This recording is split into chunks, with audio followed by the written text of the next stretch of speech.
Hello lovely people, thanks a lot for clicking on this video. If this is your first time here, you're welcome, but if you keep coming back, you're much appreciated. My name is Nwa Diuto and I am a teens coach. This is our second video in the series Sibling Rivalry in Teens. In this video, we're going to be talking about parents' reaction to sibling rivalry. Let's get right into the video.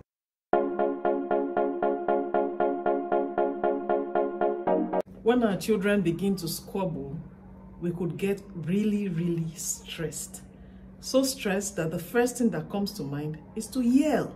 Most of us find ourselves yelling or jumping into conclusions because we just heard the last 3 minutes of the arguments that they had, and we begin to take sides, or we want to help them solve the problem, or we just begin to threaten them. If you do not do this, if you do not stop fighting, I will.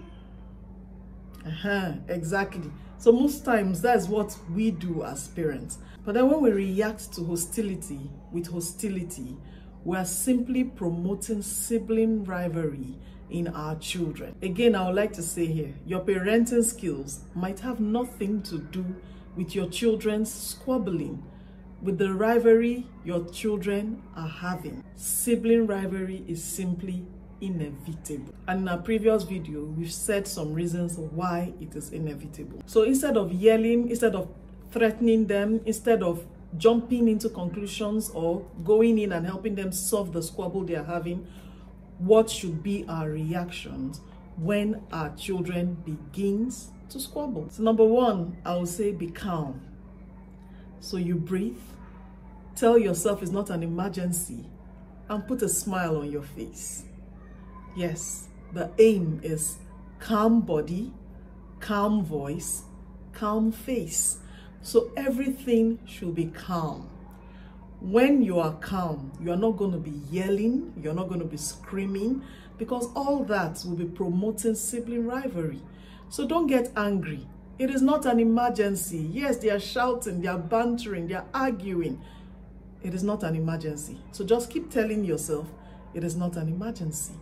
Breathe, be calm. So number two, I would say have ground rules. Have rules that govern your home. You might not be able to set the rules while they are bantering, but if there are rules guiding your home normally, you find out that these things become a part of them, and then it spreads even to when they are having arguments. So if the rule in your house says be kind to one another, they know being kind is in your attitude, in the words you speak, the things you do towards the other person. If we're kind, we're not going to be insulting the other person or cussing at the other person. We won't be doing that. So cuss word is not acceptable. Name calling is not acceptable. Fighting, being physical is not acceptable. Should they default to that rule, let the consequence come into play. So number three will be let them solve it. Leave them alone. Don't give in to wanting to jump in to solve the matter or to settle the matter. Your teenagers are growing. Instead of jumping in and then shouting at the older one, you should know better. You are old enough to know better. That is you taking sides already. And you don't want to do that. You don't want to be seen taking sides. Having sibling rivalry will teach them great life skills that they will make use of when they're older. So they learn to value others' perspective, they learn to deal with power struggle, they learn to manage conflict and resolve differences, they learn to be assertive and stand up for their position, they learn to negotiate and compromise, they learn to control aggressive impulse. So these are all life lessons that will come into play when they are adults.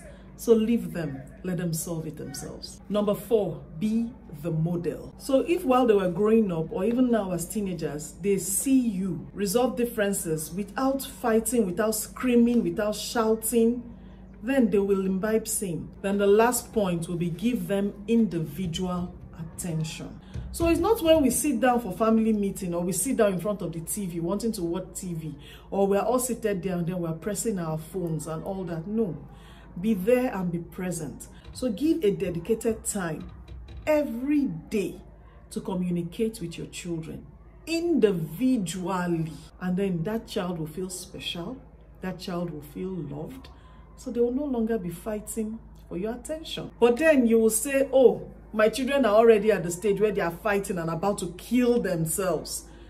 You will need to step in. When things get physical, then you just might need to step in. But when you step in, separate the children, put them in different rooms. Then do not focus on trying to find out who is at fault. Don't do that. That is you taking sides already. Then lastly, try to set up a win-win situation. What are they arguing about? What are they fighting about?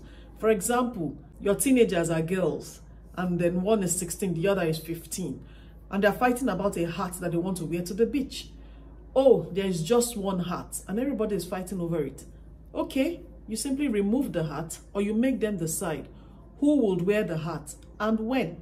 So everybody wins. If they are finding it difficult to come to a conclusion at that point, then take away the item, causing the conflict, and there will be peace. So you see, there are benefits of sibling rivalry, in as much as it stresses us all out, but then there are benefits.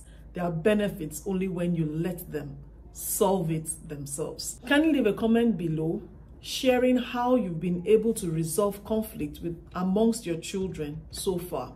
Thanks a lot for watching this video. If you love it, do not forget to give it a big fat thumbs up. Do not forget to subscribe also if you have not done so. Just click the subscribe button down below and then the notification bell right after you do so. So we're going to see you in the next one. Bye-bye.